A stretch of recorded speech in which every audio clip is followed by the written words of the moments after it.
কন্যার চিরল বিরল চুল, তাহার কেশে জবা ফুল। কন্যার চিরল বিরল চুল, তাহার কেশে জবা ফুল। সেই ফুল পানিতে ফেলা কন্যা করলো ভুল। কন্যা ভুল করিস না, কন্যা ভুল করিস না। আমি ভুল করা কন্যার লগে কথা বলবো না।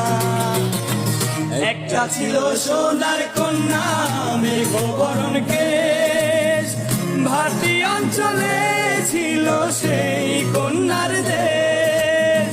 দুই চোখে তাহারে কি মায়া, নদীর জলে পড়লো কন্যার ছায়া।